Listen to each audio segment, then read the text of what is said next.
Ayah saya meninggal saat saya masuk pesantren, dan baiknya saya rasakan luar biasa. Beliau mengajar di musalla kecil dulu, sekarang jadi masjid. Itu saya selalu di bawah.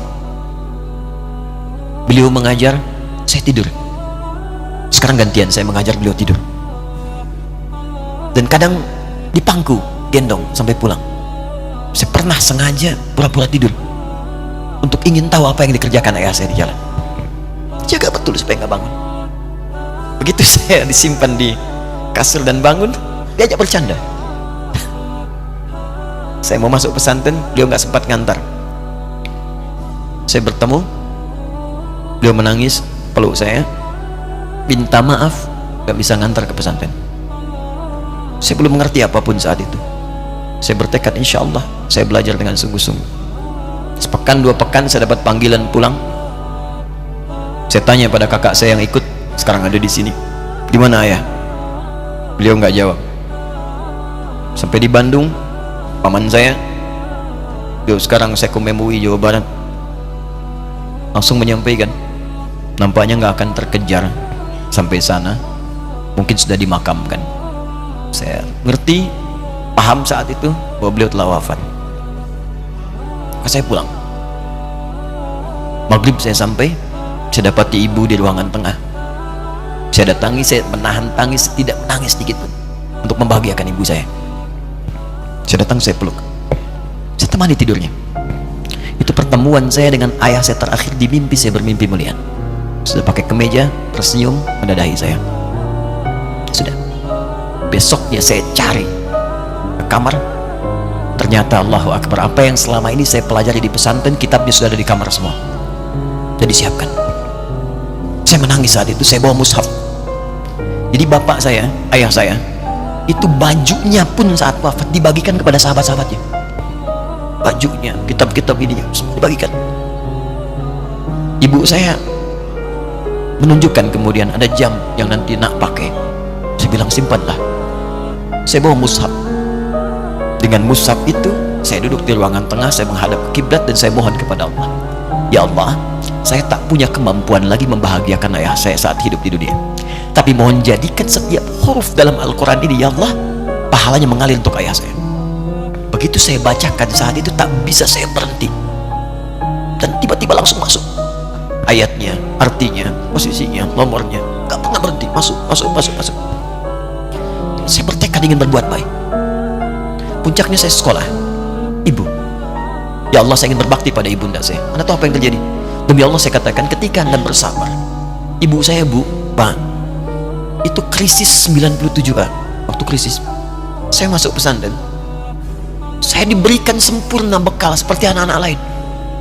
Rupanya ibu saya sudah tanya kepada santi-santi, orang tuanya, berapa bekal Anda kasihkan? Dikasih yang paling tinggi itu dikasihkan pada kami tiap bulan. Saya terima. Satu kali libur saya pulang dari jauh, ibu saya tersenyum melihat sedang jemur pakaian, melihat saya. Begitu saya tiba, kaget saya. Ini kok pakaian ibu saya, pakaiannya nggak cocok dipakai gitu. Ini bukan pakaian ibu saya, kayak kain pel lah kalau sekarang. Saya masuk ke rumah, saya kejar, saya buka pakaiannya, lemarinya, saya nggak temukan sedikit pun. Saya kejar kakak saya, dia sudah siapkan makan. Kak perempuan kami yang kedua, mana pakaian ibu saya? Perhatikan jawabannya.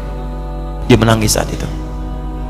Dia bilang, mama itu telah menjual semua perhiasan dan pakaiannya untuk pendidikan kamu. Jual. Untuk kita katanya. Jual. Dan bertahan dengan 150.000 per bulan saat krisis. Jadi rupanya ibu saya itu makan nasi sehari cuma sekali. Beliau mengajar. Di berangkat sekolah itu cuma makan pisang, minum kopi, makan nasinya malam. Saya bilang, ya Allah, saya akan ganti baju ibu saya dengan kain ihram dan saya gandeng tangannya di Masjidil Haram. Itu apa yang terjadi? Begitu saya kuliah di Libya, alhamdulillah, saya berangkat, saya mulai mengajar, saya serius belajar. Saat itu kemudian Allah mulai berikan jalan. Saya ingin sungguh-sungguh.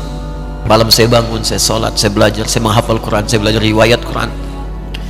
Sampai puncaknya tiba. Saya ditugaskan pemerintah Indonesia saat itu untuk jadi petugas haji di Mekah. Saya telepon ibu saya bilang, Ma, saya insya Allah akan haji 2010. Saya telepon Februari saat itu.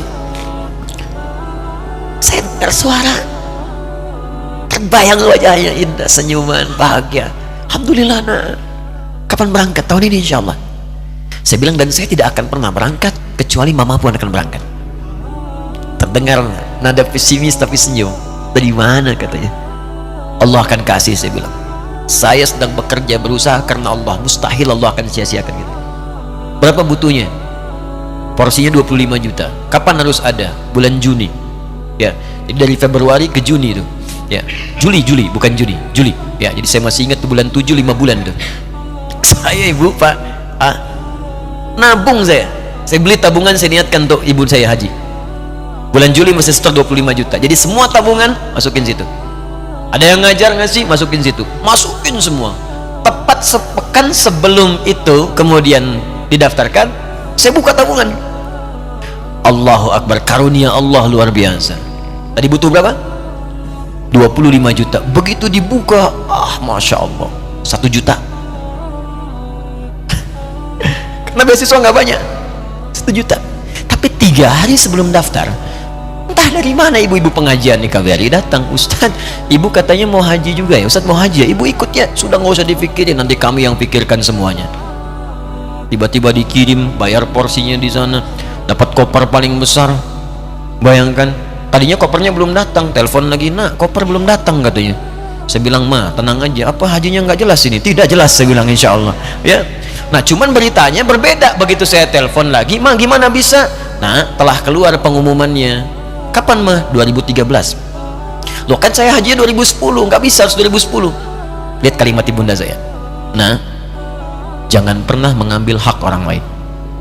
Allah kasih 2013, alhamdulillah. Saya bilang, Ma, kita tidak harus mengambil hak orang lain, tapi kita meminta kepada Allah yang memanggil kita. Boleh jadi Allah akan berikan tambahan kuota pada tahun ini. Doa lagi, minta, datang ke masjid. Tiba-tiba ada sidang oki di Istanbul saat itu, keputusan 1/1000. Setiap ada 1000 muslim, 1 kuotanya. Saat itu Indonesia dapat tambahan 22.000, termasuk ibu saya ada di situ. Ya, acara malam Al-Qadar 27 Ramadan, malam masih ingat betul, saya jadi MC dengan rektor pada saat itu.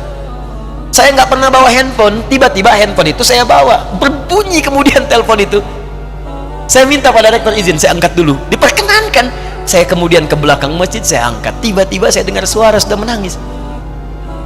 Nah, katanya, kenapa, Ma? Alhamdulillah, Mama bisa haji. Ternyata kuota itu termasuk ibu saya. 5 bulan, Pak. Wena biasa. Nggak bayar tambahan, nggak ada macam-macam, bisa berangkat. Begitu saya berangkat duluan, saya tungguin betul di apartemennya, di maktabnya sampai datang.